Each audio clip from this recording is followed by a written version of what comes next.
Gridiron Grinder! Hut hut hike!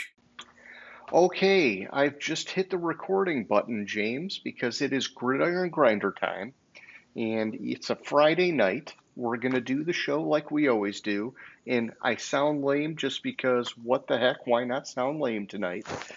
This is episode 200 and something, something or other. We're going to do part two of our free agency recap.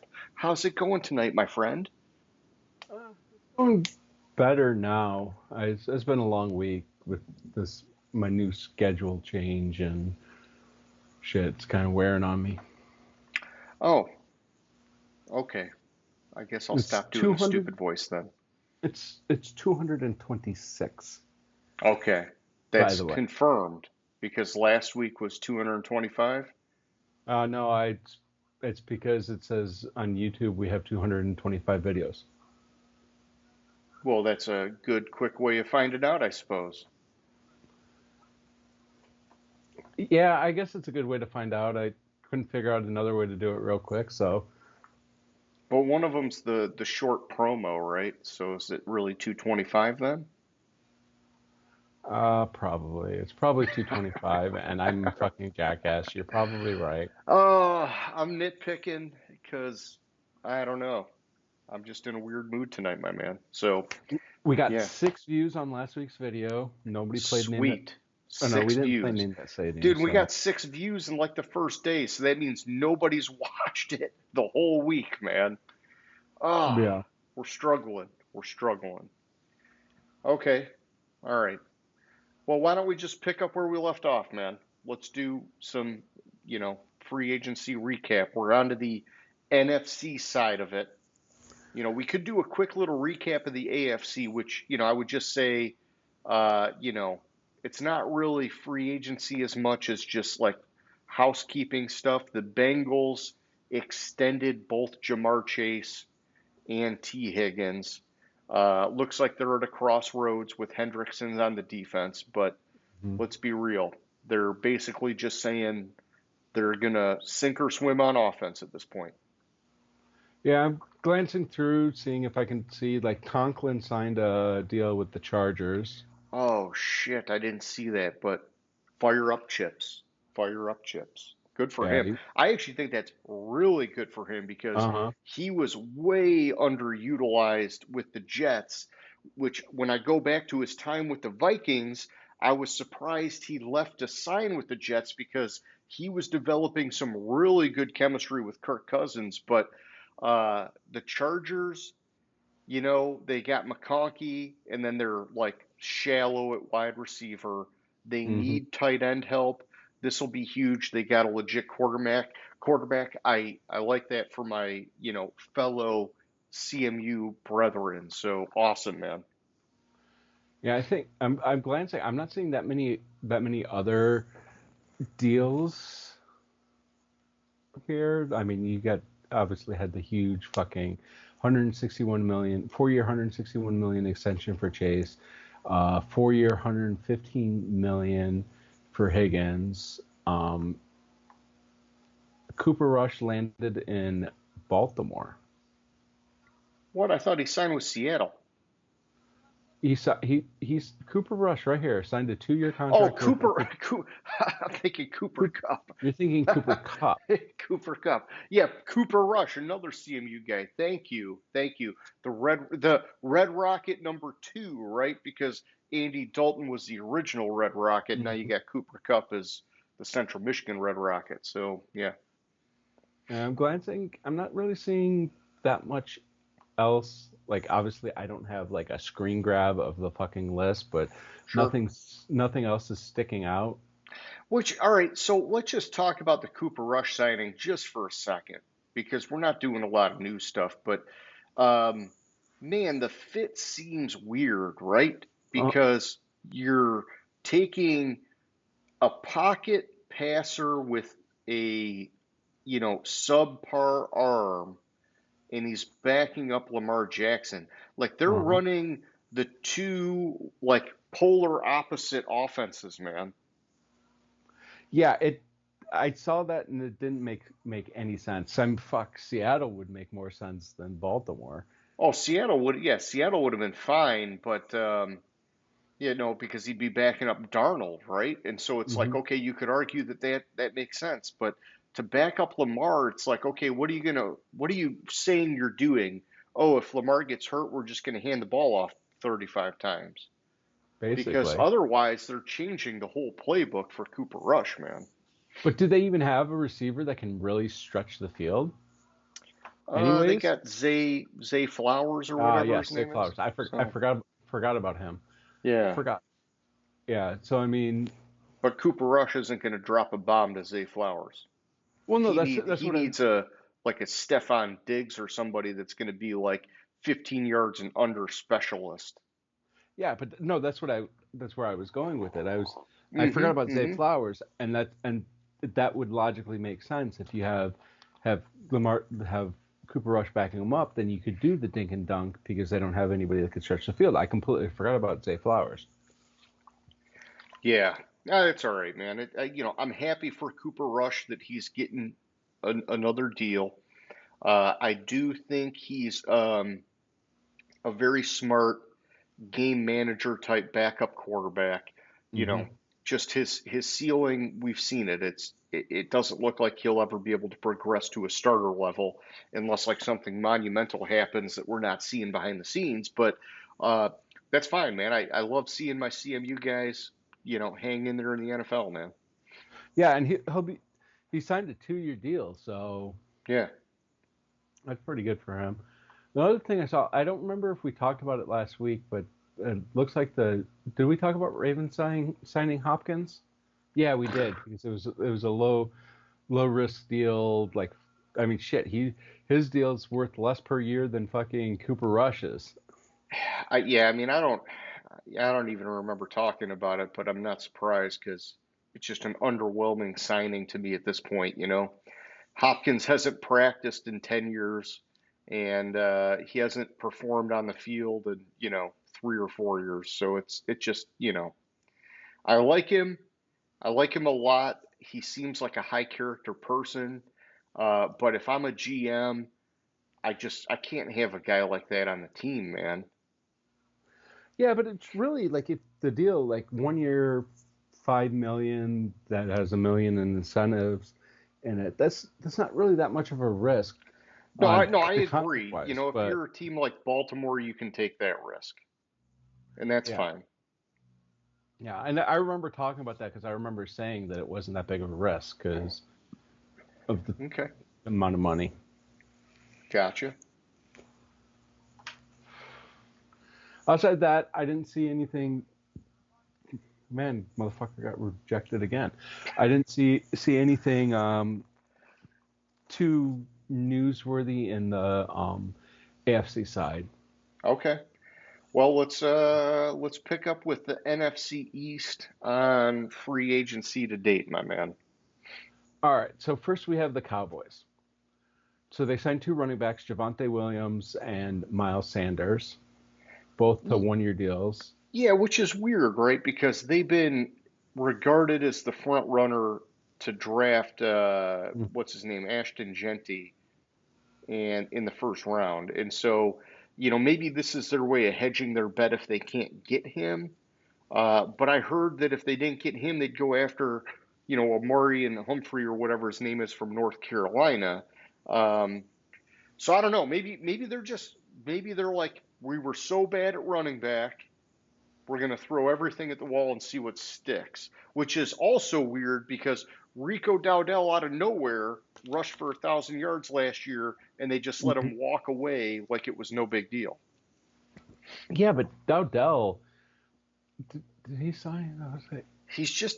I know he's just like a small kind of like little scat back, but he ran with power, and man, he reminded me of what was the dude's name from Denver a few years back that man, I can't even remember, but he was like an undrafted dude that ended up being really good for a couple Oh, years. um, You you know who I'm talking about, but I'm yeah, it blanking on was the name. I'm getting tired. um, It's gonna bug me. It was so it was like 2022.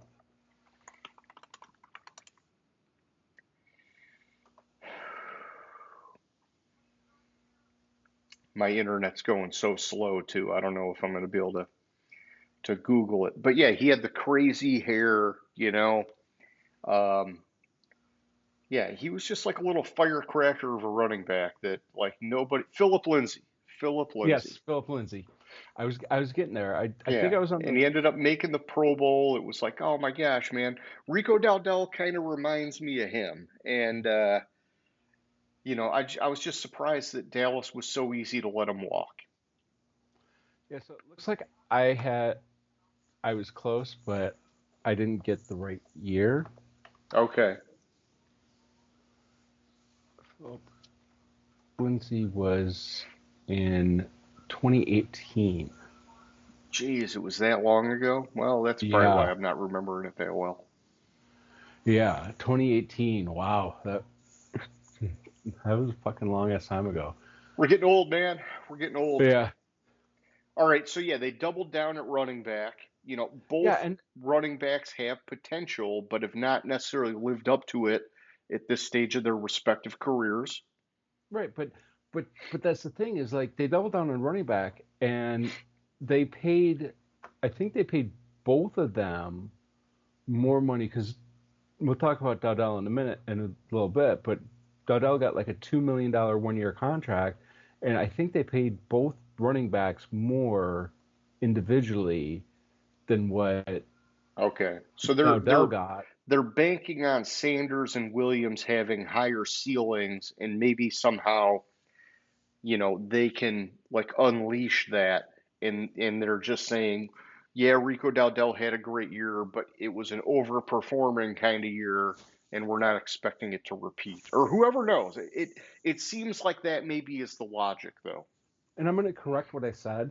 They signed Miles Sanders for less than what Dowdell got, but they Okay. signed Javonte Williams for 3 million or for a million more, Yeah. which I don't think they're getting that much more value with the $1 million when Dowdell just fucking had 1,000 yard season and Javonte Yeah. Williams hasn't really.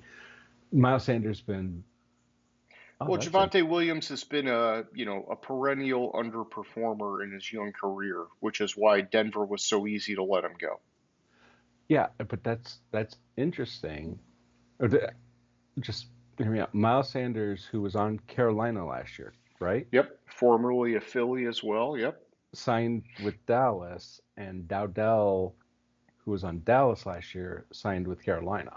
Yeah. Carolina's saying, hey, we want the up and comer, the guy that's working his Mm. ass off and overperforming. We don't want the higher draft pedigree guy that's never living up to the expectations, which, that's fine. I do still like Miles Sanders and Javonte Williams. I just, I recalibrated my expectation on those guys a couple years ago. And so it's a whole different kind of thing. And it seems like they're probably being paid appropriately for what they're going to end up doing in Dallas.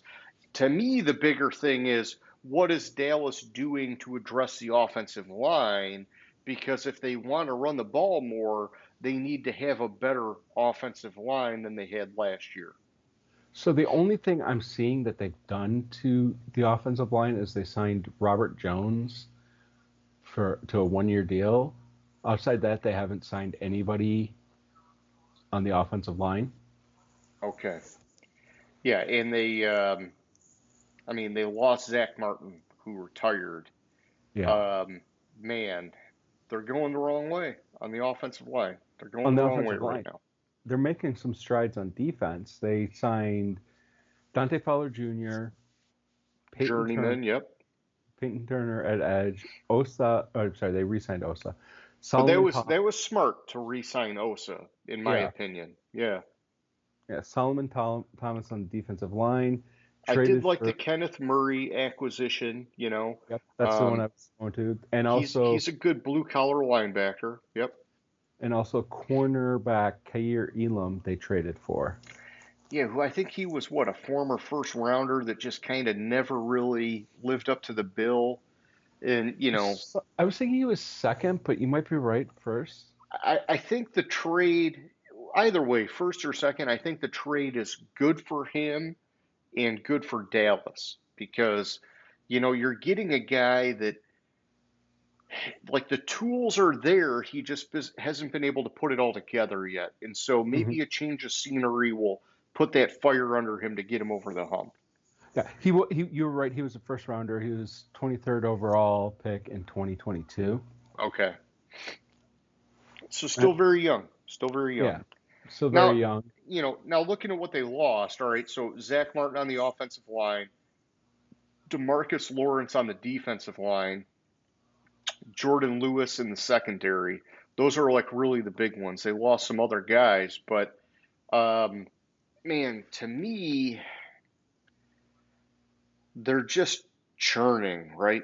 They're just Hmm. churning the roster. Um, I would say that they're maybe going the wrong way. You could Oh, I argue, well, hey, I say Zach Martin. 100% they're going the wrong way. Like the offense. First of all, the offensive line last year struggled. There was Zach Martin going. That I mean, he's your stalwart on the offensive line, and Well, I you're know, not but addressing it. he didn't leave to sign with another team. He No, he I know, left I to know. retire because injuries were mounting up, and so it's almost like, to me, I almost kind of look at that one where I'm like, that's like a sunk cost kind of a thing. Like you can't, everybody gets old and has to retire at some point. But Demarcus Lawrence, man, he might have still had a few good years left in him, and to me, that's one where it's almost like, don't you want to find a way to hang on to that guy and let him retire as a Cowboy? But at the same time, I think Lawrence wanted out. He got into this whole, you know, like social media fight with Micah Parsons about, oh well, Dallas is where I'm never going to win a Super Bowl there. So I guess maybe that one you just let him go because that's just the way it's going to go. But Yeah, so so they're going the wrong way, man. Demarcus Lawrence, um, I mean, he's going into his sixth season, and he signed a 3-year, $32 million contract with Seattle.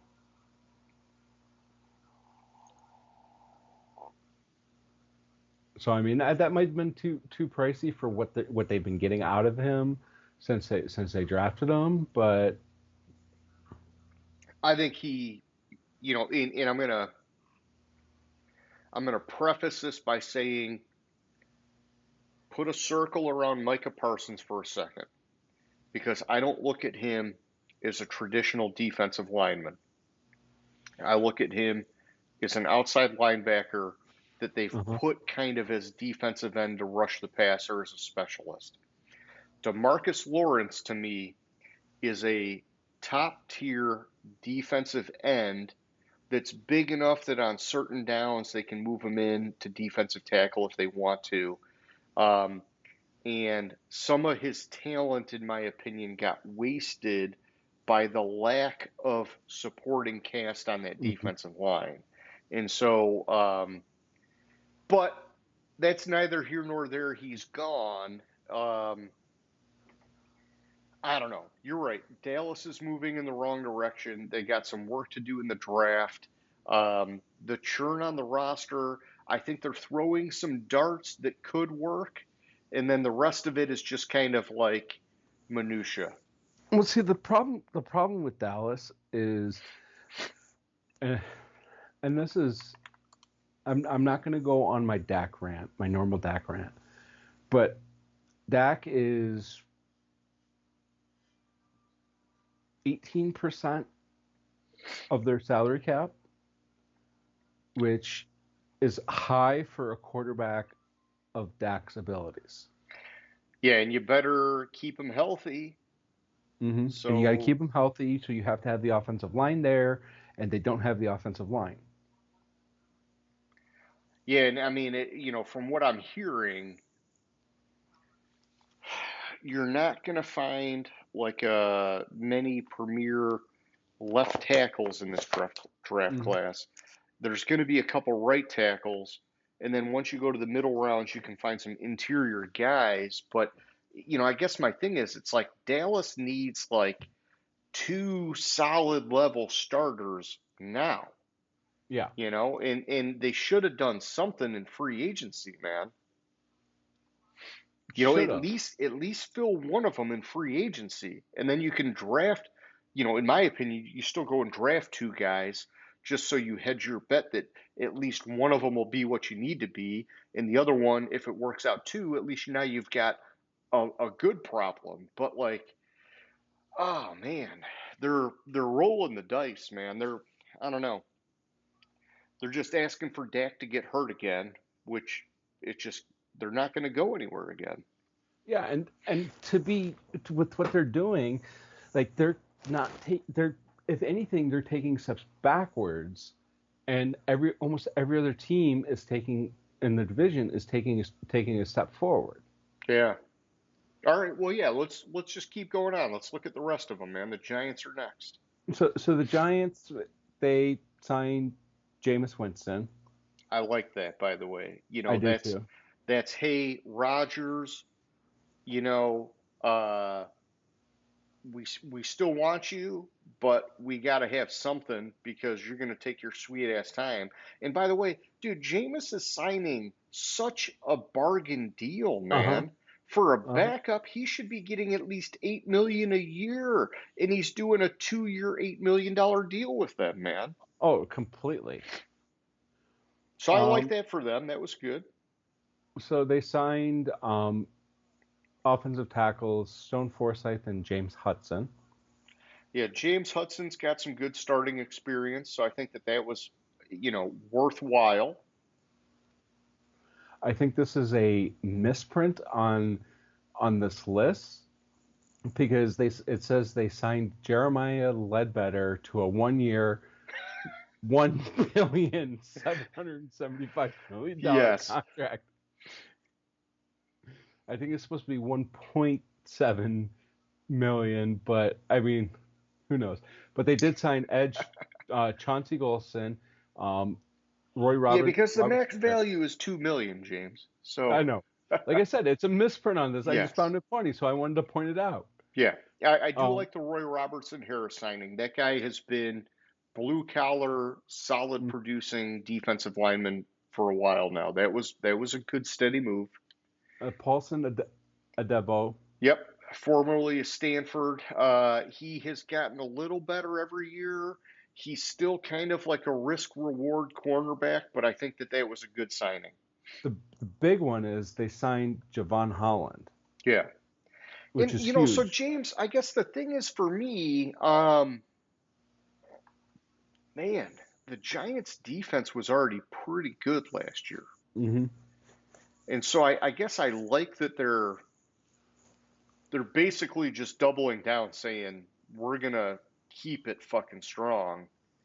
But it just seems like they should have maybe done a little more on offense to balance it out, right? So this is what all this is telling me with them not signing. They have with not really going hard after Rodgers and signing Jameis Winston. Is they're kicking the can down the road. Probably going to draft a quarterback, which means that Dabo and whoever the fuck Shane are going to be back after this year because you're like with Dabo, like if you're not giving him a real quarterback, you're giving Oh, him a there's rookie no way quarterback. Dable could run it back again if they don't make the playoffs, man. But it depends on who they have at quarterback. Yeah. I I think if they're drafting a quarterback and not going after Rodgers, what it's telling me is either Joe Shane's trying to save his job by saying, "Hey, we had a rookie quarterback, and this, we only had a chance at like there were only like 3 free agent quarterbacks this year." I mean, I guess here's my thing is that they had such a good defense last year. And this tells me that defense is going to be even better. And I mean, I would argue that, when you look at their losses, all they lost, I mean, they lost Aziz Ojulari. I liked him, but he was very streaky. Hmm. They lost Isaiah Simmons, who never lived up to that first round bill, and they lost Adoree Jackson, who I liked him, but also kind of like an underperformer for the draft pedigree. To me, the defense could hypothetically be a top 10 defense. And hypothetically, I don't even think that's hypothetical. I think it's like easy to say this could be a top 10 defense. I know they only won 3 games last year, but when you have a top 10 defense, all you need is your offense to be mediocre, and Uh-huh. you could easily be a 500 team. And so I don't know that this is like a suck to get a good quarterback situation, man. No, no, no. I was saying that they're probably looking at the draft for a quarterback for either Oh, either this Shador Sanders. draft. This draft. All This right, all right. draft. I guess I still have it in my head that they're like still trying to get Rodgers and that it's a problem for next year. Okay, I got what you're saying now.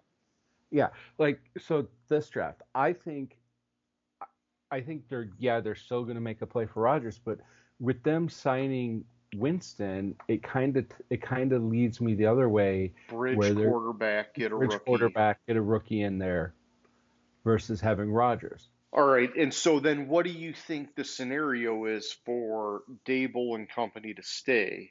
They got to sneak into a wild card because man, I don't think he stays if they don't make the playoffs. See, and that's where I think honestly, with losing out on the Rodgers sweepstakes, getting and going with Jameis Winston and drafting a quarterback, it kind of is telling me that they might be back for another year. No matter how, Like as they're long as just this, they're just going to give him some rope yeah, unless they maybe win 3 or 4 games, and then yeah, it's like you got to just say goodbye. But right, like because if when you have a rookie let's just quarterback, say they won 8 games and they just missed the playoffs because I think guaranteed. in the NFC you're going to have to be like a 10-win team to get into the wild card, right? Yeah, I would say it would be virtually guaranteed that they come back if they win 8 games. Okay. All right. Because I'm not so convicted with that, but I like because the the argument. I like the the argument because they're definitely building something sustainable on defense. hmm They brought in Brian Burns last year. They got Thibodeau. Man, they've got it's the first time in a while that you can say, "Holy shit, they're like a force on defense." Like the yeah. first time since Coughlin, man. hmm All right, that's the Giants. Let's go on to Philly, man. All right. So Philly, they traded for quarterback Dorian Thompson Robinson. Yeah, Uh, because Kenny Pickett had some splash appearances that got him a nice little deal with Cleveland.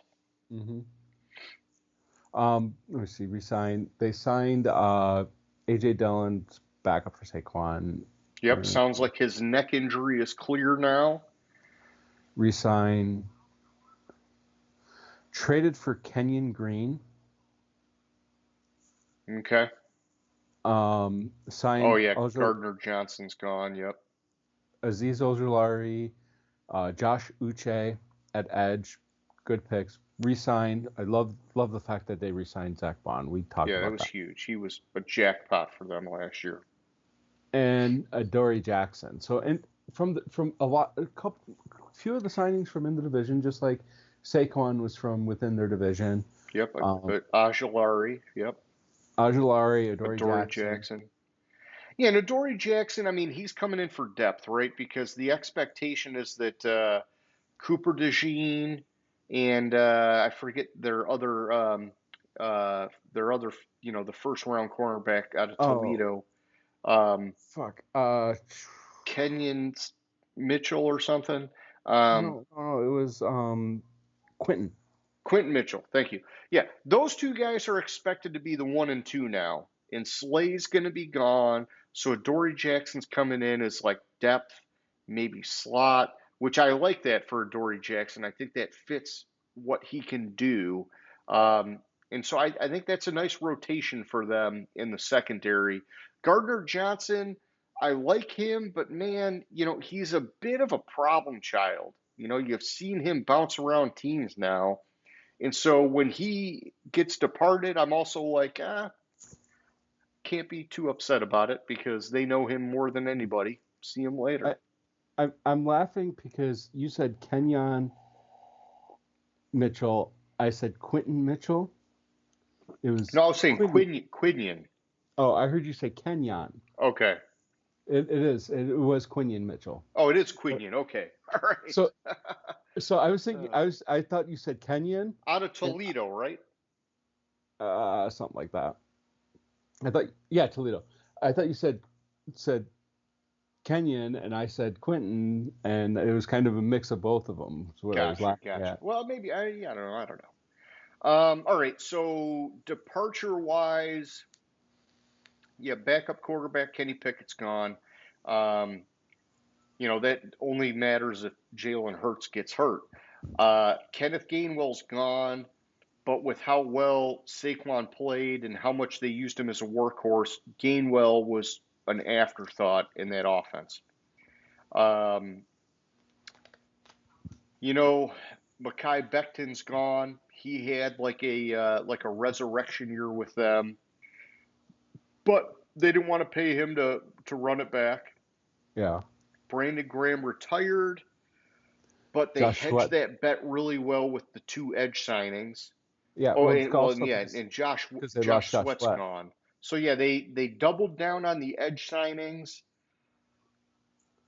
They're taking a little bit of a gamble because Josh Sweat was that good for them. And then Milton Williams was really good, except that that's the weird thing, man, is that Milton Williams was so good for them, but he was like their number 2/number 3 rotational defensive tackle, man. Because Jalen Carter's their 1, and Jordan Davis is like really their run stuffing kind of 2 guy. So I almost wonder how much are they even really going to miss Milton Williams? I don't think they really are. Yeah, and then Slay's gone, but come on, he was getting long in the tooth. So Slay, Bradbury, Maddox, Isaiah Rodgers, and C.J. Gardner-Johnson, all from the secondary. But I mean, their secondary is stacked. Yeah, it's very stacked. Yeah, and so it's like when you look at this, man, I can't.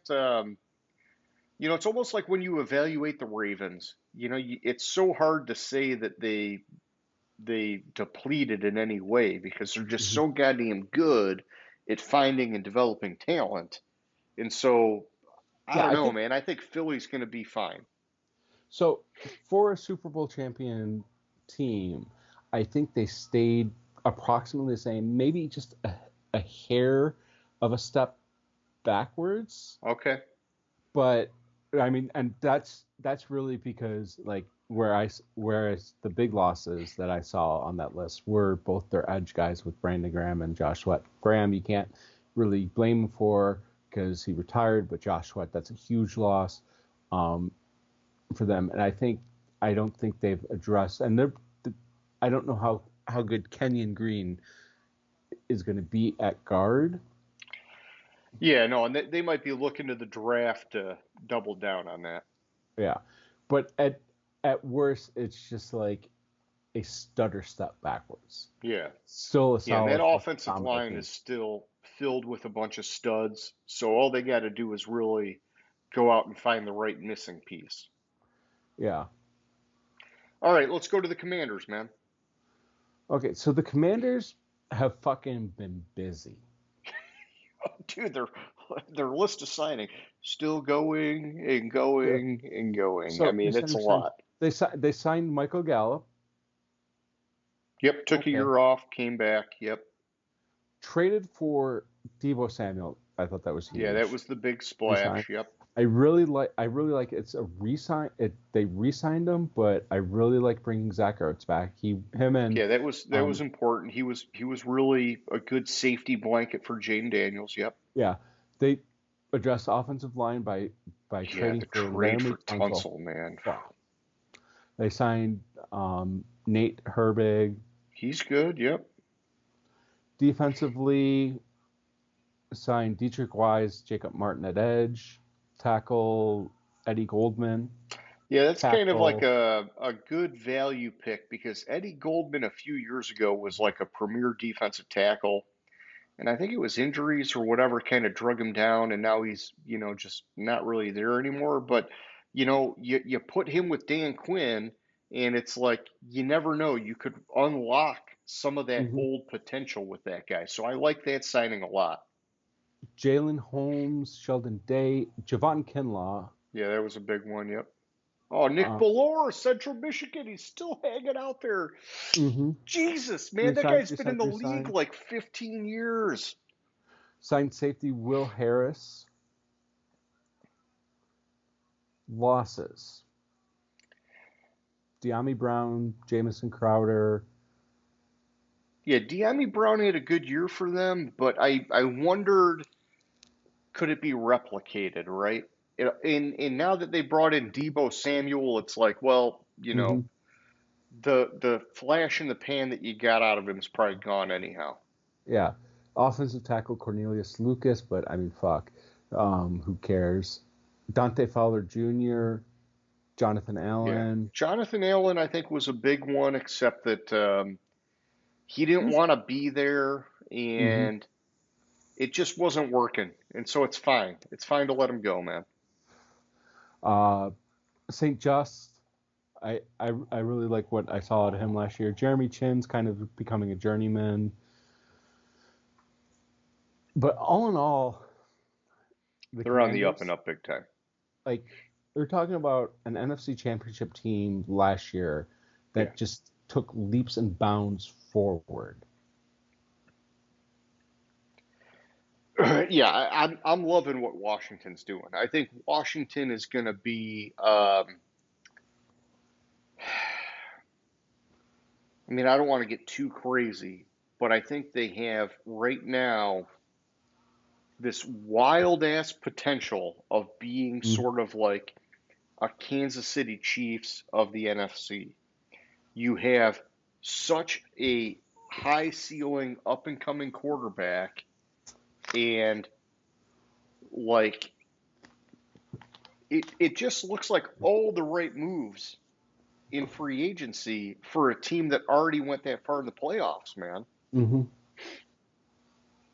No, 100%. Like they've taken so many steps forward that it's ridiculous. They've got a massive fucking Super Bowl window. Mm-hmm. Now, the next team, because we're going to the NFC North, this Man, is the fuck. team regarded as the team winning the offseason so far, the Chicago Bears. So I was torn between the Bears and the Commanders. The Bears have fucking done phenomenal this offseason. And I Like, think and I'm part of the even going to reason skip like, people, I think part of the reason people are saying they've won the offseason is also because they brought in Ben Johnson. mhm. I'm But just if going to you look skip the purely at the first four on the signings, list. I'm going to yeah, skip the first four on the list. Traded for Jonah Jackson, traded for Joe Thuney. Fucking massive. Signed signed Drew Dahlman. Dahlman. Yeah, they just Fuck. fortified the offensive line. That offensive line is stacked now. And that was one of the problems with Caleb Williams last year is he didn't have time. Their Yep. offensive line kind of was pretty shitty. Then on defense, they signed Dale Ode, Adenigbo and Grady Odenigbo, fucking Jarrett, man. Grady Jarrett, They stacked both fucking trenches. mm-hmm. and then Amen Agbenbaba. Yeah, and I mean, and when you look at what they lost, Keenan Allen, okay, long in the tooth. Look, honestly, Keenan Allen to me last year looked kind of like a tight end at wide receiver. Very Mm-hmm. slow. Mm-hmm. He was clearly heavier than he had been in past seasons. Um, fine to let him walk because they still got DJ Moore and obviously, Roma last year's, Dubé. yeah, Adunze played great. Gerald Everett, I thought, they should have maybe kept him or Mercedes Lewis, one or the other. But they let both those guys go, not the end of the world. Tevin Jenkins, he was getting to finally develop, but I Hmm. think the thing is they drafted him so high, it was just time to let him walk. And so I'm Hmm. fine with that. And same with Coleman Shelton. Just time to let the guy walk. And Um, and and you were and let's just talk about that for a second. So you let Tevin Jenkins go. Who do you have coming in to replace him? Jonah Jackson. yeah, I You mean, let you're upgraded all over the you let interior offensive line. Coleman Shelton go. Who do you bring in? Probably one of the best, if not the best center in the league, in Drew Dahlman. Like Well, that's he was for even sure the best in free agency, he was and the and best in yeah, free he's agency. in the top tier. Yeah, no, they have the three interior offensive linemen right now. You can argue are three of the best among any team in the league. Like the Lions are great. A lot of teams, like the Chiefs last year were great, but the Chiefs let Tooney go. It's like Mm-hmm. they're now fighting for like one of the top Wait, five wait, wait. Rewind. The Chiefs offensive line, traded. the Chiefs offensive line last year was not fucking that good. No, no, no, no, no. What I'm saying is Interior offensive line. Okay. their interior three, where it fell apart is when they moved Tooney to left tackle because of the injuries. Then everything fucking went to hell in a handbasket. But if they could have maintained it, those three interior guys for the Chiefs were fucking badass together, man. It's the way they shuffled it blew up in their face, man. So Yeah. my opinion. My opinion. But yeah, and then on defense, Demarcus Walker's gone, but not the end of the world, man. I mean, the Bears are fucking lighting it up so far with Hmm. their free agency. They are. I I missed that one. Our next team, I missed one of them. I didn't see that signing. Well, let's take it home and talk about it, man. All right, so our Detroit Lions, your Detroit Lions, everybody's fucking Detroit Lions, fucking Yeah, in baby. Canada, all of fucking North America roots for this team.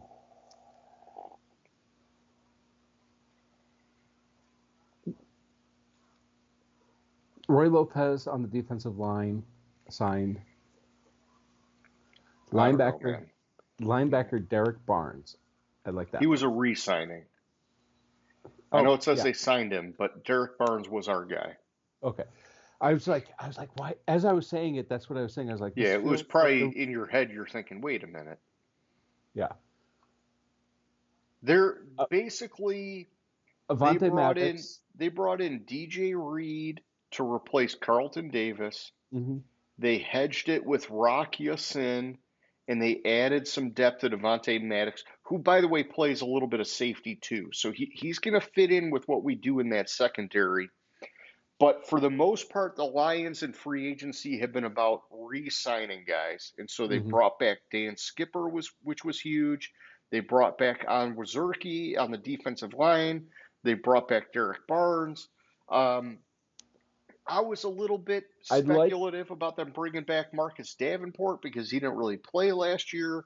But I do like that they brought back Tim Patrick because he was kind of like a good third down specialist for us. Mhm. And minus, I think he had that one drop in the playoffs. But other than that, man, he was like really sure handed for us. And so his deep speed is gone that we saw in Denver, but he's reliable in like limited capacities, and so I think that was a Yeah, good value signing. I like Um, I like re-signing Khalil Dorsey. I think he's an up and coming quality corner. yeah, Like he he once he like started making a name for himself, he got hurt, and it was a brutal fucking injury. yeah, And I like bringing him back, see if he can come back from the injury and continue on the path he was. But also you have the risk of because of how horrific that injury was, that he's not going to be the same player. Well, yeah, and they're hoping obviously that Tyrion Arnold and Ennis Rakestraw develop, right? Mm-hmm. You know, that's like the goal is that your 1 and 2 from last year really become your 1 and 2 now that Carlton Davis is out of the mix. But Right, they're but what I'm saying is basically for him is expecting he could be DJ a good Reed is slot. going to be one of those 1 or 2, and then between Arnold and Rakestraw, one of them's going to end up being the slot guy, or just added depth, and they're going to shuffle it whatever way they shuffle it. But Carlton Davis gone. We talked about that. Melifonwu gone. I was hoping they would have hung on to him, but it's okay. Emmanuel Mosley gone. He didn't do much for us last year. Vildor gone. He had some like patchy upside. The one thing that bothered me out of this was Zadarius Smith. Uh-huh. We traded for him. I thought he played really well considering that McNeil and Hutchinson were hurt on that defensive line. But I get it. He was due to make a lot of money, and But this that's also, we're going to hedge that, and he still hasn't signed anywhere. yeah, so maybe we get him back on a deal. I don't know, And then Zeitler being gone, that to me was tough because Zeitler was good, but also, oh man, I think they got to draft and develop because you've got so many pieces on the offensive line. Mm-hmm. Like, do you want to hang on to a guy like at the very end of his career like Zeitler like that? I'm not like broken up about it. So I'm not I, broken up about it either. I would have liked to see them resign him, but I think I've come to terms with being okay with that. yeah, and I think overall, a lot of people were hoping for a bigger splash with the Lions because they're like, oh my gosh, you guys were, supposed to go to the Super Bowl and this and that. And like, now you're having like a really quiet free agency and an off season. To me, it's okay because the idea is they value the guys that they have in the schemes that they have set up. And they still have to re-sign Hutchinson, maybe re-sign JMO. They're definitely going to re-sign Laporta. Like there's big signings on the horizon. So I'm not like too concerned that they didn't go and blow the fucking load in free agency, man. Right, but also, and this is what I like about Brad Holmes. He's building it the right way, not Yeah, slow and not steady, even though slow and we're ahead of steady, schedule. not killing the future for the instant gratification, building the team up for a way where they could be good for multiple years, not just 1 or 2 years. And if they continue on this path, and he's really good at drafting too, so. Now, I mean, the one thing that I see out of this that does pique my interest is that they signed Kyle Allen at quarterback. And since they did that, there have been a lot of fucking trade rumors for Hendon Hooker. And I think you have to trade him. I think they have to trade him or have to get something out of him, because when they drafted him, they didn't know that Goff was going to be the Goff that he is. yeah, I guess what I'm saying is it's the other way, is that what I'm hearing is that people are saying Hendon Hooker is really that bad that Detroit's looking for anybody else to be the backup quarterback.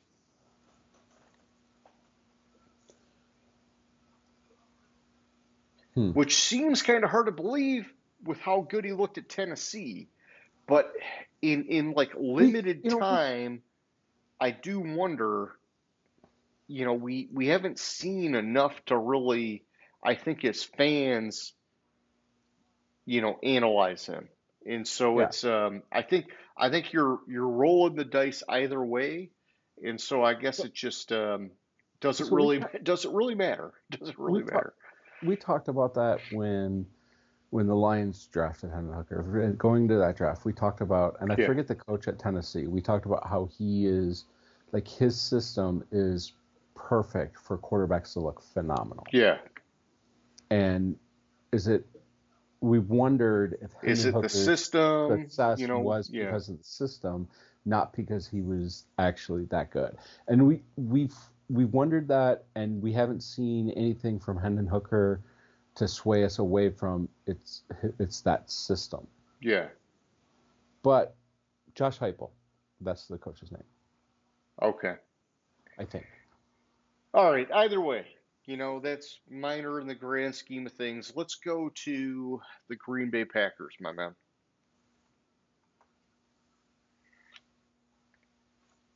I got it right off the top of my head. Josh Heupel. Oh, you got it. All right. So the Packers.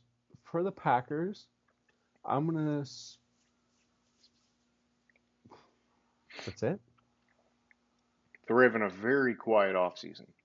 They signed I think Aaron Banks, I Mecole think Aaron Hardman. Banks was their big signing, right? They wanted to shore up the offensive line a little bit. Yeah, well, because they let their entire fucking offensive line go. Cornerback Nate Hobbs. That's it. Yeah, no, And and I think the Nate Hobbs signing is a precursor to Jair Alexander maybe being gone. no, Jair Alexander is gone. And so yeah, so that's they're hedging their bets there. Aaron Banks, you know, Josh Myers is gone, and Andre Dillard is gone, but that offensive line wasn't like living up to what they needed anyhow. And Mm-hmm. so I do like Aaron Banks, but I do think it's a little bit of a risk because you're taking a guy that was an offensive lineman, not named Trent Williams, for Kyle Shanahan.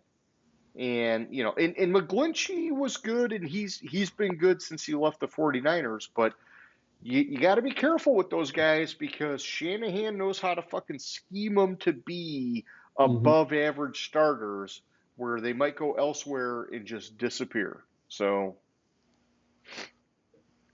yeah, so very quiet for the Packers, man. I got to say and this is a very Packers-esque offseason so far, right? They usually don't do much like this.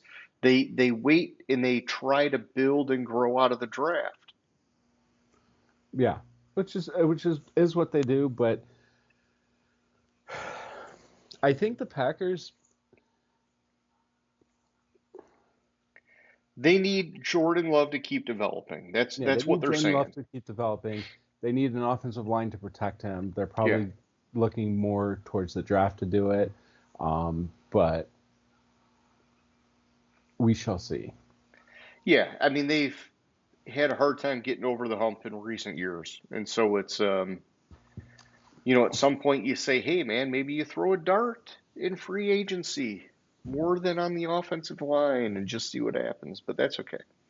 So the Yeah. Vikings are up next, my man. The Vikings, I'm going to go through their departures. Okay. And I like this fucking makes It's a me so lot. fucking happy. It just makes me happy. Sam Darnold, Daniel Jones, Nick Mullins.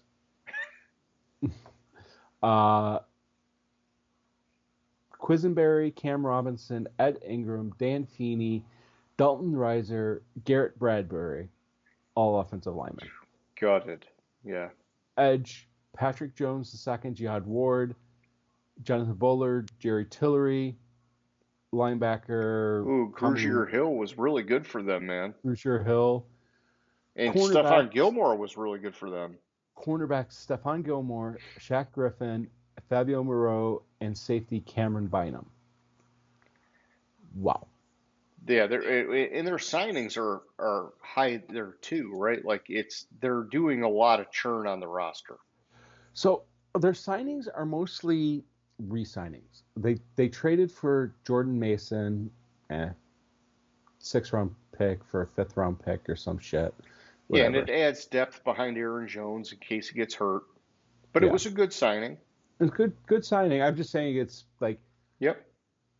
Rondale Moore, great depth at wide receiver. yeah. So they traded for him and then signed a 2-year extension. Will Fries, good on the Will Fries, offensive line. Ryan like Kelly, good on the offensive line.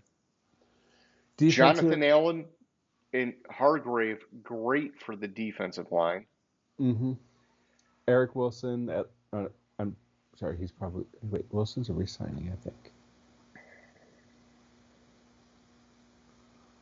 think that's a re-signing. Yeah, I can't remember with him, but I know they brought back Byron Murphy. Well, I mean, it says re-sign Byron Murphy. That was when I thought they were going to let him go, but they kept him. Um, yeah, I mean, No, he was with the Packers. Well, no, he was a re-sign. he might No, have been with them he before was and with then them left and now is before, back. and then Yeah, left, and then came back. because he was That's definitely what. with them before. But Yeah. the thing is for them, it's like a lot of the big name guys that they left, they either mitigated well or they were guys that were just big in name. And so it's the two that I would really worry about the most were Grugier Hill Mm-hmm. and Gilmore on defense. Mm-hmm. And even then, man, Flores has been such a fucking magician for them that I just, with how good they're going to be on the defensive line now with Jonathan Allen and Javon Hargrave, you could almost say put anybody in the secondary and they should be But that's how, amazing. like historically with the Vikings, that's how they are. Like they like to build up the defensive line as the starter defense, and then just throw anybody in there at corner. Yeah, well, yeah, I mean, I know in the Zimmer era, man, they just could not find a corner. They drafted and signed and did all these things and just it just failed and failed and failed. But I think Flores is more adept at getting what they need there. All right, so that takes us to the NFC South, man. Let's look at the Falcons. All right, so the Falcons signed Agnew, Yep, good return specialist. That's fine. Leonard Floyd at edge, Yep, journeyman, but he's been effective. Morgan Fox, defensive line, Dublo. Yeah, maybe Morgan Fox, you know, mitigates the Grady Jarrett thing a little bit. Divine Maybe. Diablo, that Divine probably helps. Diablo, yeah. Mike Hughes, well, that's Resign. re-signing, but And Jordan Fuller at safety. all right. And then they lost. Dahlman on the offensive line was big. Judon at edge, even though he was kind of like unspectacular for them. Eddie Goldman, we talked about, he kind of faded before he went to Atlanta anyhow. Grady Jarrett, that's a big one to lose. Justin Simmons, he was fading, but still a loss. I don't know, man. I don't really like what Atlanta's doing so far. I'm not like seeing a clear path, man. It's like Well, you see teams like Washington, you see teams like Chicago. It's like very clear what they're trying to do. Atlanta to me is just kind of like fumbling and bumbling around with their churn here. but that was clear when last year that's what they were doing, and they're continuing it this year. Last year they made the big splash, signed Cousins, and what did they do 2 weeks later or 3 weeks later? Fucking drafted Yeah, Penix. so you're just saying they're just inept at being a football team. Yeah, basically. Yeah, I concur. Yeah, they need, you know, um, basically they need Penix to step up in a major way, and that's going to be their team development. Is going to Yeah. be all through Penix, which is fucking shitty that they're going to put it all on him, but they're not doing him any favors otherwise. No, 100%. Well, are they? But my question is, are they not doing him favors because they don't know what the fuck they're doing, or are they not doing him favors because, well, because they don't know what the fuck they're doing? Like, It's because they don't know what the fuck they're doing. They're thinking Penix and Bijan and Drake London and Kyle Pitts are all of a sudden just going to be all fucking world, and they don't need anybody else.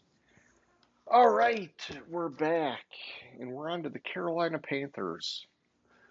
So, Carolina Panthers, they re-signed Andy Dalton for his 700th year in the league. Of course, good for him. Signed Rico Dowdell. Oh, okay. Now that makes sense because they got the Cowboys got the two running backs for about the price that Dowdell's going to end up costing the Panthers. Yeah, and it's interesting because as you're saying that, I just looked up Andy Dalton's contract, and man, backup quarterbacks are being deflated in a major way. He also signed a 2-year, $8 million deal. You would think guys like him and Winston would be getting $8 million a year as backups right now.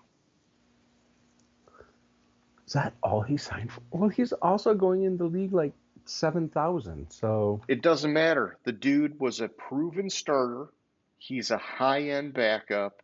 Um, he's getting paid, in my opinion, like a very low-end backup quarterback, man. Both him and Winston, they're getting paid shit. Dude, I remember fucking like 15 years ago we played what's his face from San Francisco like 6 million a year to be the backup quarterback for the Lions. Sean Hill. And now you're getting guys 15 years later for freaking 4 million a year? It's nuts, man. yeah, I see what you're saying, but he is in his going into his 15th season. Still, I hear it. I don't care. I don't care. I'm going to die on this hill. Backup quarterbacks are highly deflated right now. I'm sorry. I just Other than saw. Kirk Cousins. Other than Kirk Cousins. He's the outlier. All right, so yeah. So they re-signed Dalton. They brought in Dowdell. You know, really let's look at their signings. Hold on. QB. Tershawn Wharton, Hold I on. Hold love on. that Hold on. signing. Hold on. Hold on. Hold on. I want to pause for a second. QB Jalen Milroe at his From pro Alabama. from Alabama at his pro day Yeah. ran a 4.3740. Dude, he was saying he was going to have a blazing fast 40. That's Damn. fucking, that's like RG3 fast, man. Mm-hmm. That's probably faster than RG3. In fact, I'm sure that's faster than RG3. I think it is. I think you're right. RG3 was 4.41. It's fucking crazy. Yeah. Yeah, I mean, Baltimore should have drafted him to back up Lamar, but that's. Yeah. All right, So, so anyways, yeah, they so signed Dowdell. Tershawn Re-signed Wharton was a good signing. Um, Patrick Jones. you know, J.C. Horn, I know they were excited about extending him. They brought in Trevon Moehrig, so the secondary looks like it's on the up and up. Mm-hmm. They lost Shaq Thompson. They lost Miles Sanders. The thing is, it's like, He wasn't really that good. They lost Jordan Fuller, yeah, James Jackson. and the thing is, 2 years ago, their defense was looking formidable. And then last year it went to dog shit. And Mm-hmm. so, like, even though they're signing these guys now, I think there's like a coaching deficiency going on with this team. And they have an offensive minded head coach. I think they need to be focusing on building the offense because what they're doing on defense now is just it's throwing darts. Because to Mm-hmm. me the coaching's not there on defense. I have no faith in Carolina. I think, like last year, like early on, you were like big on Bryce Young, and then you went off the bandwagon, and then kind of jumped back on and whatever. Um, and he did show development after they benched him, right? And that Hmm. was fine, but I just think that it's such a dysfunctional organization that I don't know. Like Bryce Young's going to have to go He-Man mode, or they're just going to be doing the same bullshit that they've done the last couple years. Sorry, I just saw something weird on TV, and I was like, That's "What?" fine. And then I realized, so they were showing the tournament game in Seattle, and they were showing a banner, and it was Seattle Stanley Cup champions. And I'm looking at it, and I'm like, they've been in the league for 2 years, not thinking about the old PCHL team um, Okay. that won the Stanley Cup, but didn't win the Stanley Cup. They refused to let the Maroons, I think it was, um, play with replacement players. So Okay. they Montreal Maroons had to forfeit the Stanley Cup, Gotcha. and so the Seattle Metropolitans won it. I'm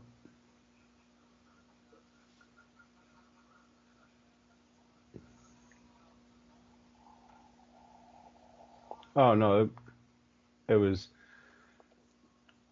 PCHA, and it was the 1918 Stanley. No,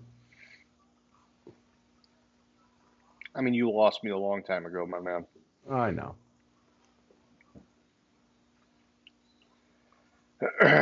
All right. New Orleans Saints, my man.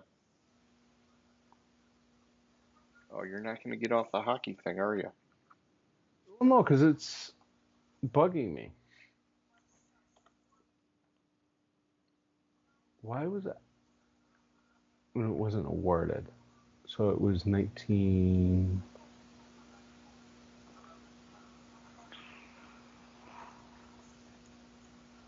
Oh, okay, so it was 1919. I remember the series was canceled due to the flu epidemic, and I was right. It was the Seattle Metropolitans that did it, but they weren't awarded. The cup wasn't awarded, and it was the Montreal Canadiens, not the Montreal Maroons. Okay. Anyways, and it was PCHA, not PCHL. Whatever. PCHL is the new one, I think.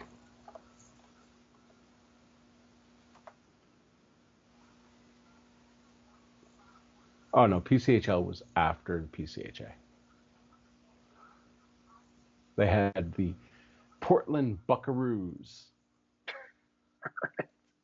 in it. All right, back to football. All right, back to football. Who are we talking about? New The New Orleans Orleans Saints Saints. somehow fucking got under the cap. Yeah, because they guaranteed all of Derek Carr's contract for the year and probably did that with like three other players. I don't know. So, Yeah. So they and yeah, and found a way to or not re-sign, found a way to bring in Justin Reed. hmm so they found a way to re-sign a bunch of fucking people, which Yeah, is Chase crazy. Young, they re-signed him on a bigger, hmm significantly bigger deal. Um, man, Right, but I think that deal is like a 3 year with like 7 void years. And you think I'm dude, it joking doesn't about that? even matter. Like, why would you roll the dice like that on Chase Young? I don't know, man. I just, um, yeah, I mean, this is a New Orleans Saints offseason. They're doing weird but yet aggressive things, man. And so Paulson Adebo's gone. And I was Will kidding Harris is about it. gone. I hold on.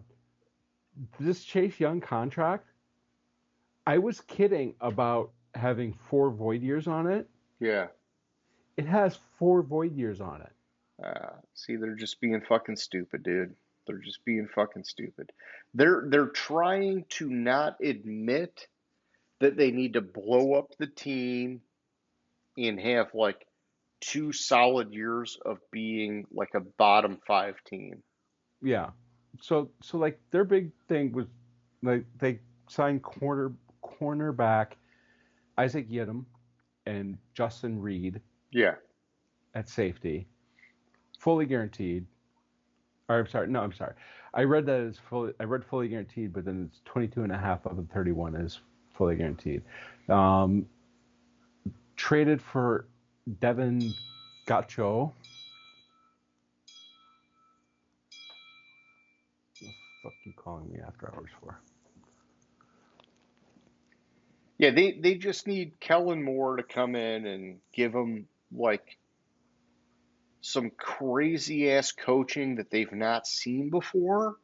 Otherwise, they're just doing what they've Mm-hmm. done the entire time Dennis Allen's been there, which is playing cap games and just having a basically a grossly overpaid and underperforming roster.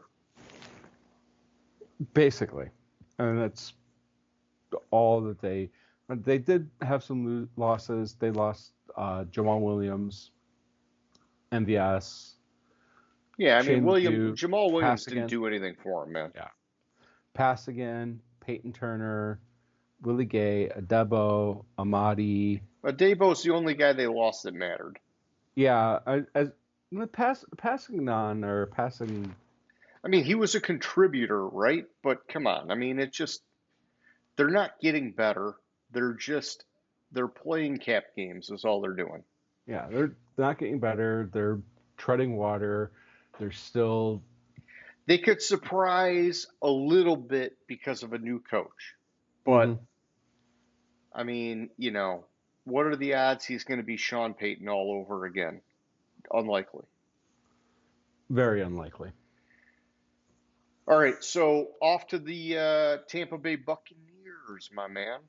All right, so let me see. Charlie Heck, Hassan Reddick got a 1 year, $14 million. That's surprising after what he did last year. Yeah, and I mean he's, you know, trying to control the narrative that it was a wild, weird year, and that he's like ready to go to work and kick some ass, and it could be a great signing because Todd Bowles is a great defensive guy, and he did lose some guys on defense. So maybe, maybe not. We'll find out. Yeah. Resign. Walker's a resign, isn't he? No, I think he was No, he was like, with Miami. Why? He was with Miami. He was just signing. yeah, where was he? Was he? Miami. Yeah, he was Miami. Yeah. Yeah, Why? I was thinking of him when he was in Cleveland. That had to be the year before. Yeah. All right, so Did they have somebody on their team last year with the last name of Walker? I don't know, maybe. Oh, I think I'm thinking of Winfield. Oh, Antoine Winfield Jr. He's amazing now. Yeah. Um, Anthony Walker Jr., Antoine Winfield Jr. It sounds very similar to me. yeah, so defense, William Golston finally, maybe gone, former Michigan State guy. Tryon Shoyinka, he's gone. Shaq Barrett's gone. I mean, it's not like none of these are like do or die moves. It's just, is Hassan Reddick going to be worth the money?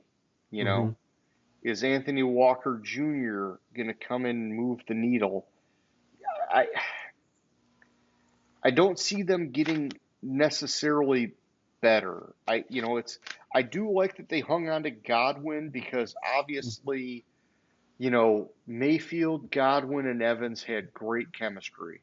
Mm-hmm. And to me, it's like they went from a defensive team with Todd Bowles to like I mean obviously it was Tom Brady and then Mayfield and thinking it was a defensive team to it really being Baker Mayfield and an offensive team.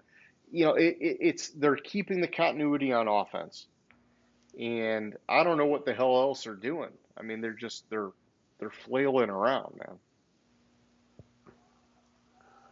Yeah, that's the only way to describe it is they're flailing around.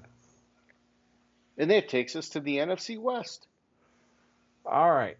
Arizona Cardinals. Only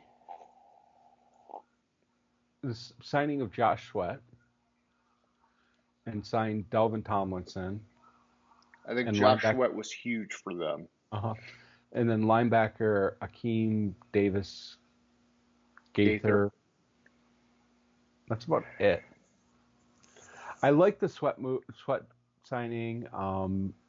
For a team that's been very quiet the last few years in terms of like off seasons, I think that was a really big move for them. Yeah, I am a little bit bummed out that they let Will Hernandez go. mm, they did. Um, Oh yeah, they did. Didn't they just draft him?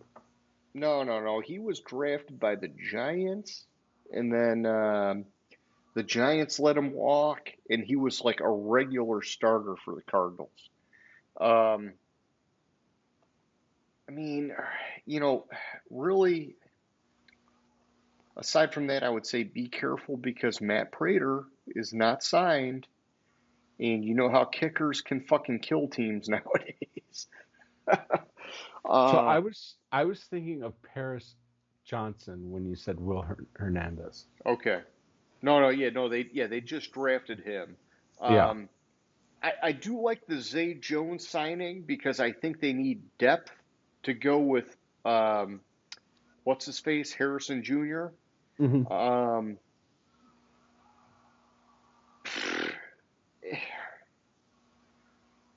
and you know, Josh Sweat's going to be good, but I see them as being like a mini Green Bay. We want to grow from the draft kind of team right now.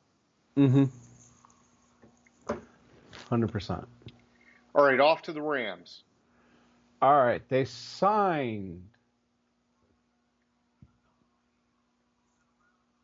the Devontae Adams. Yeah, that was the big move. And you know, like the press was, oh, Sean McVay was like selling him hard on coming to Los Angeles. Come on. I don't think Devontae Adams really had as many options as people think. The last 2 years have been highly suspect. Yeah, he got a ton of targets and production was decent, but come on, dude.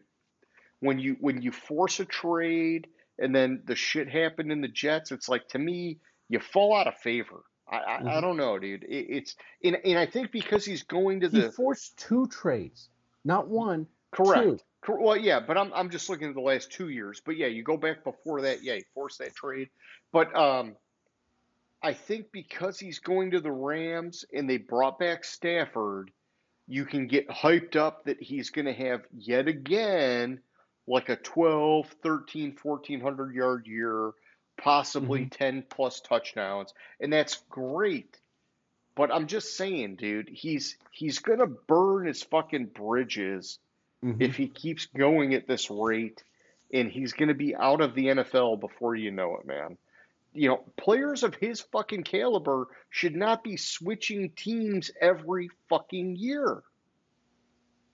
Okay, so forcing the trade out of the Raiders, I can honestly, I'm okay with that because the Raiders were had nobody to throw the ball. Yeah, and he wanted to be back with fucking Rodgers. Okay?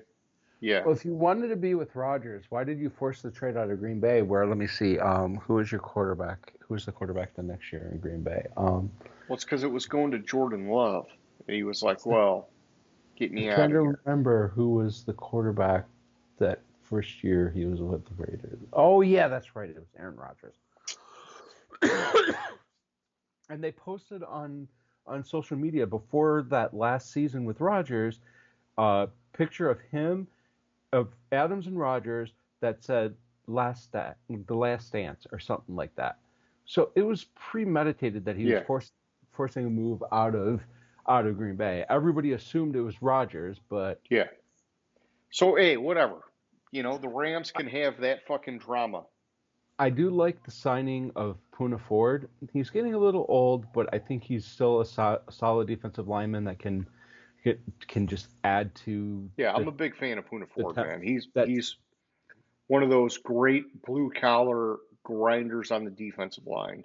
Yeah, and they hit a home run last year in the draft with the two defensive linemen they drafted. Oh yeah, Jared Verse and what was the other guy's name? Yeah, Yeah, they fucking both lit it up, man. it was Verse and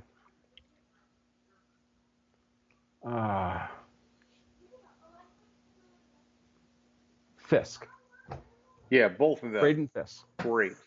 Both of them had fucking home run.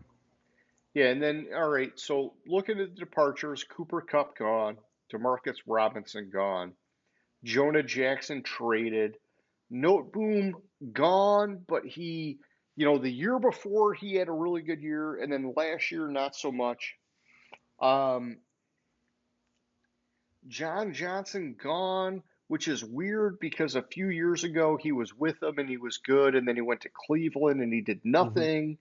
And so it just I don't, to me it's like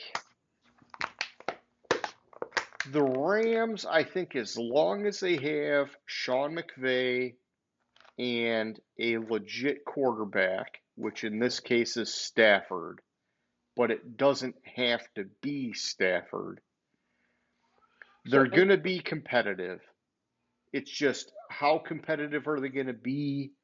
I think it's anybody's guess in any given year. If you think the defense is going to keep ascending because of those young defensive linemen, you could say, yes, they have Super Bowl potential, but I still see a lot of cracks in the roster. And so I'm just not like sold on them. I don't know. I guess that's my opinion. I'm not sold on them, but they should be competitive. Yeah. Which brings us to the Niners. And I'm going to start with the departures. Sure. Holy shit. Yeah, they really had to gut the team this year. It finally caught up to them, dude. Yeah. Lost Elijah Mitchell, Chris Conley, traded Debo, Charlie Heck, Jalen Moore, Aaron Banks, John Feliciano, lost Leonard Floyd, Drake Greenlaw, Malik Collins, Khalil Devondre Davis. Campbell was good for them. I mean, Javon oh Hargrave, my God. Chavarius Ward, Rock Hassan, Isaac Yiadom, Tashawn Gibson, Hufanga. Dude, like anybody and everybody they fucking lost. Other than Bosa, McCaffrey, Purdy, Kittle, I mean, I don't know, Trent Williams, but will he play? Time will tell. I mean, fucking dude, this is a shell of its former team now. And they're basically saying we missed the playoffs last year in horrible fashion. We're just going to fucking gut the bitch, keep a little bit of the skeleton, and hope we can like infuse some talent, and coaching's going to get us there. Yeah, so I was looking for it because there was an article, and I wanted to pull it up, and I didn't before because I wanted to have it ready for when we were talking about the 49ers. Lynch explains why 49ers parted way with so many players. Quote, big things coming our way. We've got this thing called the draft, and we've got a lot of picks. And I think the thing that fans should know is we have a plan. And we're going to execute that plan, and we're excited about the opportunity. I mean, I like that they're not just going to overpay everybody and their mom, but it's just such a big overhaul. And when you look at their additions and their re-signings, I will say this. I'm a huge fan of Juszczyk at fullback. He's been versatile for them, and I think that was good that they brought him back. I also like that they signed Mac Jones because we've seen how good Shanahan is at transforming quarterbacks. You talked about Mac Jones being, the ideal landing spot originally being the 49ers. Yeah. Well, now he's finally there. If something happens to Purdy, Mac Jones got almost as much as Jameis Winston did. Yeah. Yeah, and still very deflated in my opinion for what I would consider a high-end backup quarterback. This was a guy that was a starter for a number of years in the league. But either way, I think it was a smart move to hedge the bet, and he's going to fit the scheme and the coaching extremely well. Aside from that, Demarcus Robinson, he is a veteran wide receiver. He's going to hedge the Debo departure, which, I mean, come on, man. Last year, Debo did not fit in anymore anyhow. So, whatever. It had to happen. The Luke Farrell signing is kind of crazy because you're signing basically your number 2 tight end for $7 million a year, man. Yeah. Maybe because you're expecting that you need a little more blocking help. I don't know, but San Fran, it's going to be. I mean, here's what I'm going to say: is you never knock Shanahan for what he can do on offense. Mm-hmm. They brought back Saleh to coach the defense.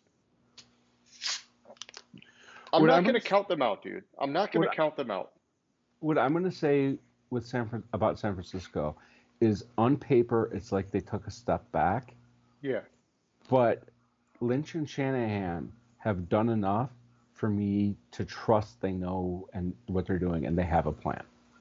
I'm with you on that, man. I think you said it right, and I think the only thing that's held them back these last couple of years Injuries. has been crazy amounts of injuries. Mm-hmm. And so you might as well fucking blow out the roster. All right, last up here, we got the Seahawks. All right, so the Seahawks signed Sam Darnold, Rivercraft, Cooper Kupp, MVS. It's a step back at wide receiver because you're basically got rid of Metcalf and Lockett for Kupp and MVS. Kupp was not the same. He was fading. Same Lots wide of receiver. Injuries and fading since the Super Bowl. Yep. They took some strides on defense and defensive line by getting DeMarcus Lawrence there. Yeah, and I think it was good to bring back Jaron Reed. I know that's a re-signing, but he was really good for them. Yeah. I think they're going to miss Laken Tomlinson a little bit on the offensive line. The quarterback thing to me is weird because I just would have been more comfortable with Geno Smith. He's more proven, and I'm just not sure that you're going to get the same upside with Sam Darnold on this team. I think Darnold had like the perfect storm to the upside with Kevin O'Connell, Justin Jefferson, everything going on in that offense. And I think he's, especially now that they traded Metcalf, it's like you brought in Darnold, but you're doing him a disservice, man. I don't know, dude. It just that bothers me a little bit. So Darnold in Minnesota was throwing to Justin Jefferson, Jordan Addison, and Addison was really good. Yeah. And now he's throwing to... And Hawkinson at tight end. Now he's throwing to Cooper Kupp, Jackson Smith, MVS, and Jigba. Jackson Smith and Jigba. But Jackson Smith and Jigba is not Justin Jefferson. No. He's talented. No. He's really fucking talented, but he's not Justin Jefferson. He's not gotten there. If you kept... He has not surpassed DK Metcalf yet. No.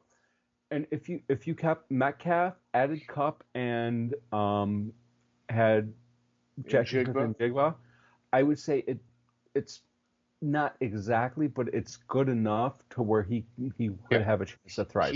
He's taken a step down in talent. He's taken a step down in coaching on offense. Mm-hmm. I see it setting up Darnold for failure or at least disappointment. Mm-hmm. I think Darnold could maybe have turned a leaf where he's going to be a starting caliber guy, but he's with what he's inheriting in Seattle, it's going to be like middle of the road or like bottom tier for starting caliber. But here's the thing about the contract that Sam Darnold signed, and this almost changes my mind with what Seattle's doing, because they can pull the plug after year one on this contract. He has 37 and a half. Oh, He has $37.5 million guaranteed in the contract. I'm sorry, $37.5 million in year one. 55 million guaranteed of the 100.5 million. So they could gotcha. pull the plug after year one, take a $17 million cap hit.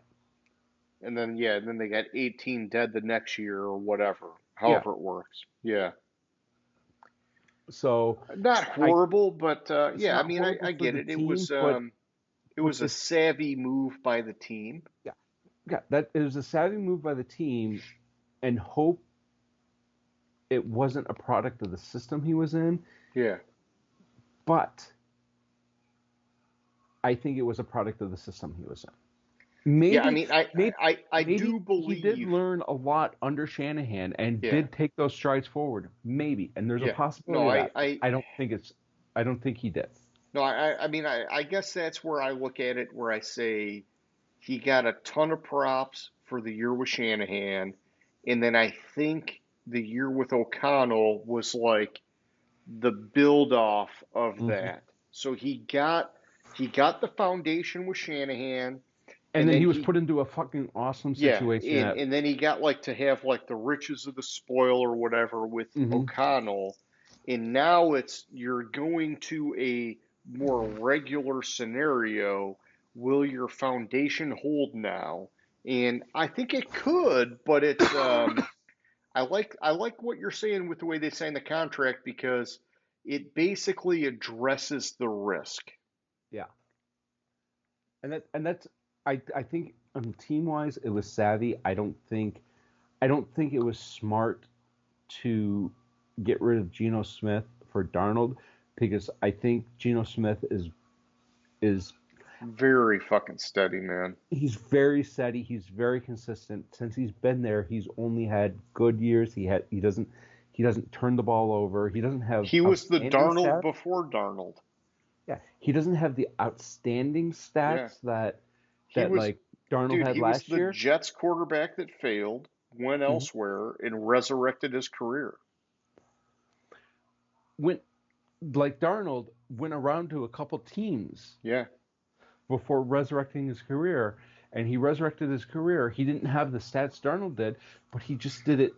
He it's like he figured out the game when he got older and Yeah. he got to Seattle. It's like everything clicked, and I think everything clicked because it was under Pete Carroll, and Pete Carroll I think is that good of a coach, which is where Geno Smith is now, which Yeah. is why I absolutely love it for Geno Smith and the It's a good Raiders. fit. It's a good fit. All right, my man. Well, I guess that's the free agency recap part two. Closing Yeah. questions, thoughts, concerns. Um, No question of the week. where my question is I want to go back to Carolina for a minute. Sure, let's do it. Just for a minute. Yeah.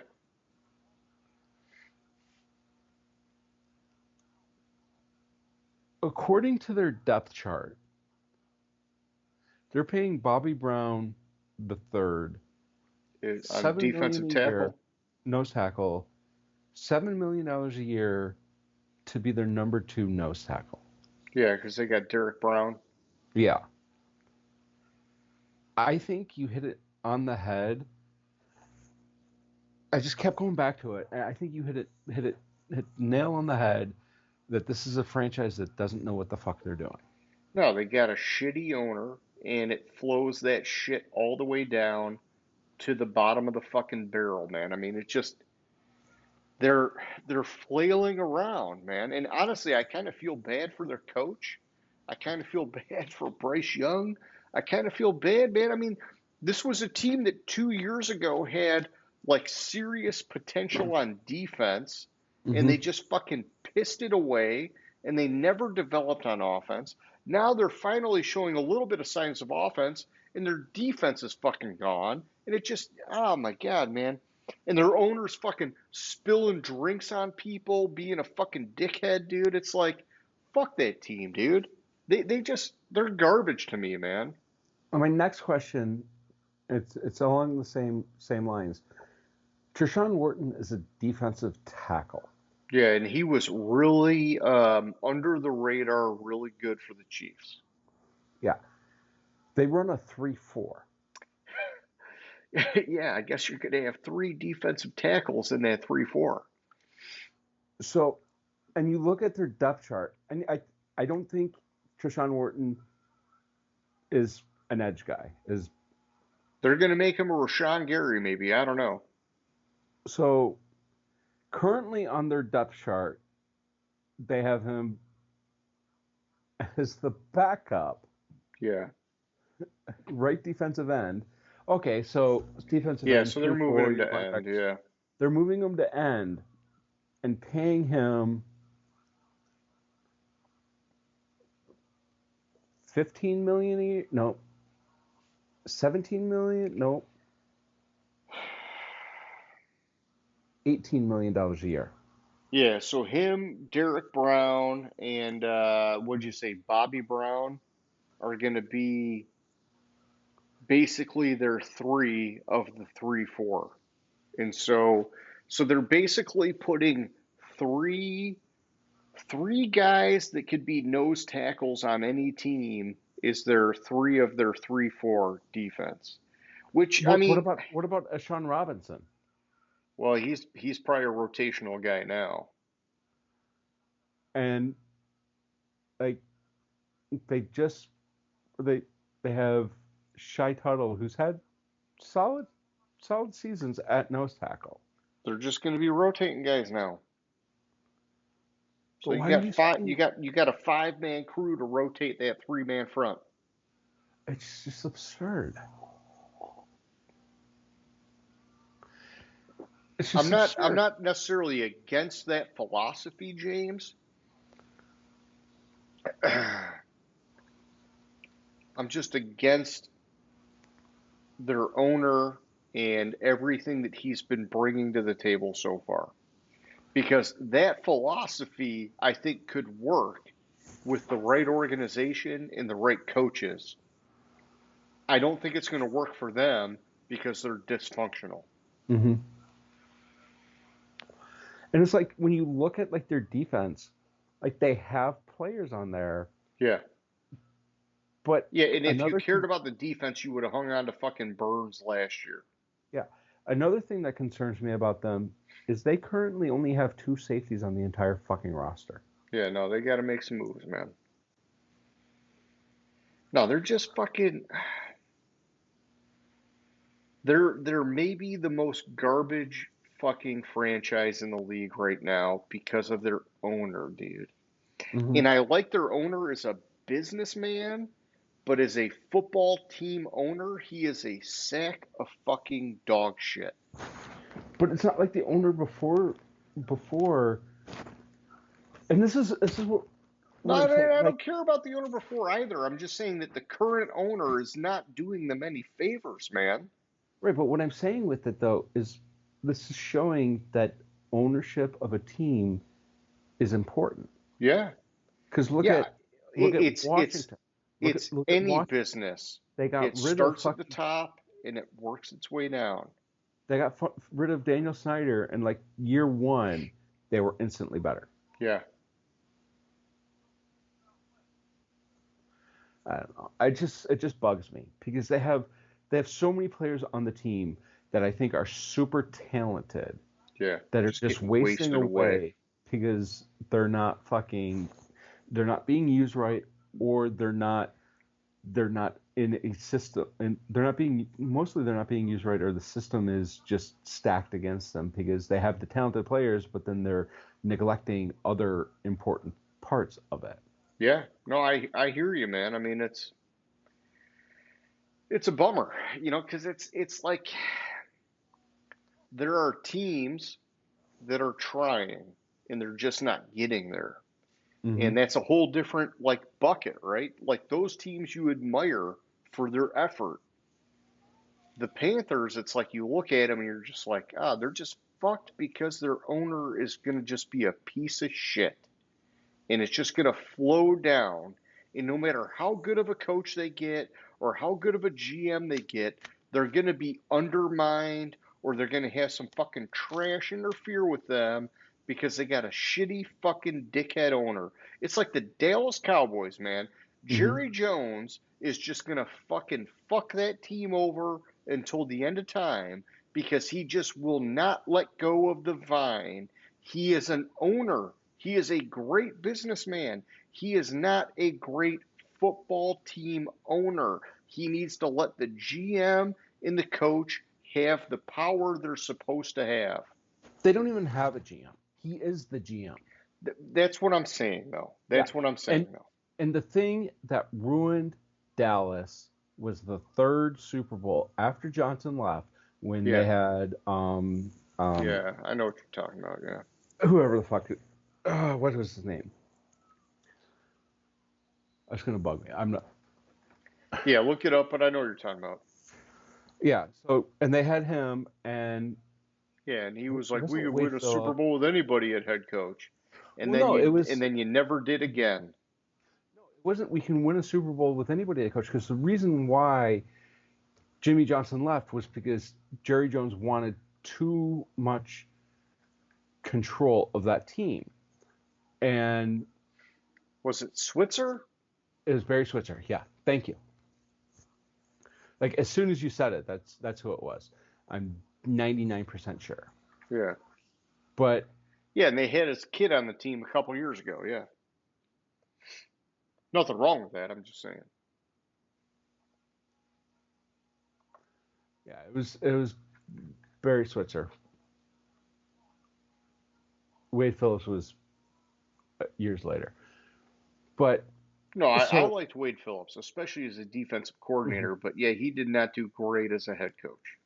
Yeah.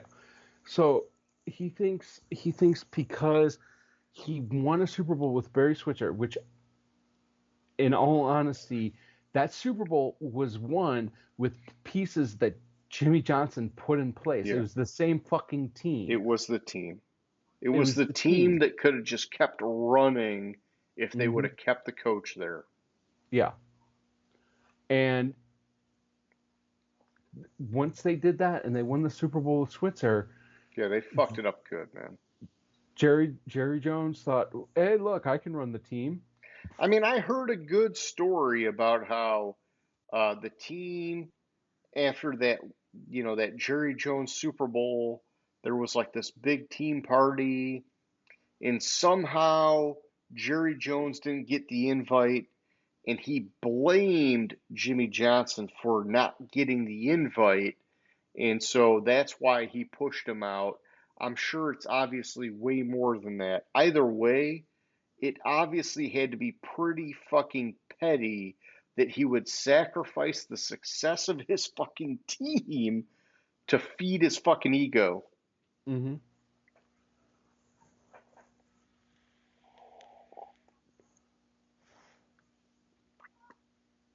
So anyways, that's my rant. I digress. Do you have anything else? No. Just had a good time with you, bud. Surprised I made it without passing out. Jesus Christ. Yes. Okay, party people.